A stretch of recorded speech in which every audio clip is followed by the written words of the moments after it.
একদিন এলডোরিয়া নামক এক রহস্যময় রাজ্যে রাজকুমার লিও নামে এক দয়ালু ছেলে বাস করত। রাজ্যটি ছিল সবুজ বন, ঝকঝকে নদী এবং উঁচু পাহাড় দিয়ে ঘেরা। তবে এলডোরিয়াকে সত্যিই জাদুকরী করে তুলেছিল একটি কিংবদন্তি। গভীর মায়াবী বনের মধ্যে একটি গুপ্তধন লুকিয়ে ছিল, যা যে কোনো ইচ্ছা পূরণ করতে পারত।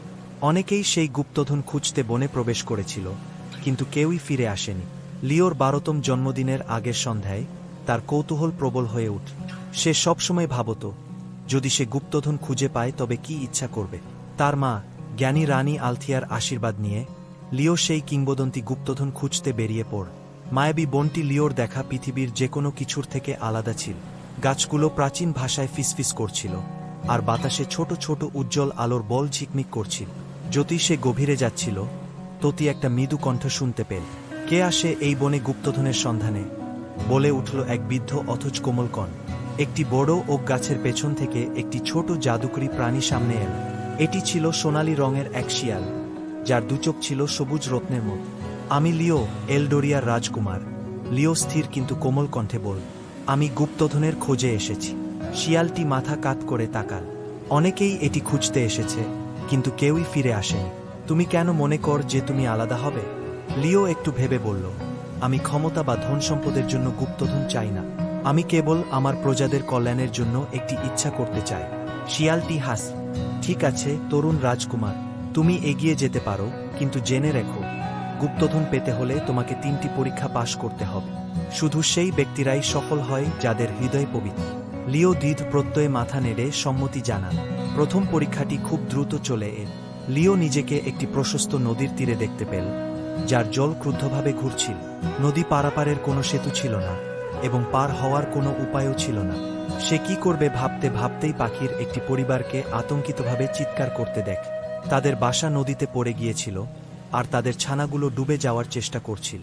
এক মুহূর্ত না ভেবে লিও পানিতে নেমে পড়ল, প্রবল স্রোত উপেক্ষা করে ছোট্ট পাখিগুলোর জীবন বাঁচাত। যত তাড়াতাড়ি সে তাদের নিরাপদে বাসায় ফিরিয়ে দিল, নদী শান্ত হয়ে গেল এবং আলোর একটি সেতু ফুটে উঠল। লিও সেতু পার হল, জানত যে প্রথম পরীক্ষাটি সে পাশ করেছে। দ্বিতীয় পরীক্ষাটি তাকে একটি ঘন, কাঁটাযুক্ত ঝোপের দিকে নিয়ে গেল। প্রবেশপথে দাঁড়িয়ে ছিল একটি ছোট মেয়ে, যার মুখ অশ্রুতে ভেজা। আমার বিড়ালছানা কাঁটা ঝোপের মধ্যে আটকে গেছে, সে কান্নায় বল, দয়া করে আমার বিড়ালছানাটিকে খুঁজে দিন। লিও একটু দ্বিধা না করেই কাঁটার ঝোপে প্রবেশ কর। কাঁটাগুলো তার হাতকে ক্ষতবিক্ষত করছিল, কিন্তু সে সাবধানে এগিয়ে চল। কিছুক্ষণ পর সে মৃদু মিউ মিউ শব্দ শুনতে পেল। লতাপাতায় জড়িয়ে থাকা বিড়ালছানাটিকে সে দেখতে পেল। কোমলভাবে লিও সেটিকে মুক্ত করে ছোট্ট মেয়েটির কাছে ফিরিয়ে দিল। মেয়েটি খুশিতে হাসল, আর সেই মুহূর্তেই কাঁটাঝোপটি সুন্দর ফুলের পথে রূপান্তরিত হল। দ্বিতীয় পরীক্ষাটিও সে পাস করল। তৃতীয় পরীক্ষার জন্য লিও একটি খোলা মাঠে পৌঁছল, যেখানে বিশাল, ভয়ঙ্কর একটি ড্রাগন ঘুমাচ্ছিল। ড্রাগনটি এক উজ্জ্বল সিন্দুকের পাহারায় ছিল। গুপ্তধন। লিও জানত যে সে শক্তি দিয়ে ড্রাগনকে পরাজিত করতে পারবে না, বরং সে ধীরে ধীরে এগিয়ে এসে ড্রাগনের সামনে মাথা নত করল। ভয়ে নয়, বিঞ্ঝে। মহান ড্রাগন, লিও নরম গলায় বলল, আমি তোমার সাথে যুদ্ধ করতে চাই না। আমি কেবল সেই গুপ্তধন চাই যা আমার প্রজাদের সাহায্য করতে পারবে। ড্রাগনটি এক চোখ খুলে তরুণ রাজকুমারকে পর্যবেক্ষণ করল। তারপর তার গম্ভীর কণ্ঠে বলল, তোমার হৃদয় পবিত্র, তরুণ। তুমি আমাকে আঘাত করার বা জোর করে গুপ্তধন নেওয়ার চেষ্টা করতে পারতে, কিন্তু তুমি করনি। এ কথা বলে ড্রাগনটি একপাশে সরে দাঁড়াল, আর লিও সেই সিন্দুকটি খুল। তার ভেতরে সে স্বর্ণ বা রত্ন নয়, বরং একটি উজ্জ্বল স্ফটিক দেখতে পেল। এটাই আসল গুপ্তধন, ড্রাগন বল। এটি তোমাকে একটি ইচ্ছা পূরণ করতে দেবে, তবে সতর্কতার সাথে বেছে না। লিও এক মুহূর্ত না ভেবে স্ফটিকটি ধরে বলল, আমি চাই আমার প্রজারা সবসময় ভালো থাকুক, সুখী থাকুক। স্ফটিকটি উজ্জ্বল আলো ছড়িয়ে দিল, আর এক ঝলক আলোতে লিও নিজেকে এলডোরিয়ার ফোর্টকে ফিরে আসতে দেখে। রাজ্যটি আগের চেয়ে আরও সুন্দর হয়ে উঠেছিল।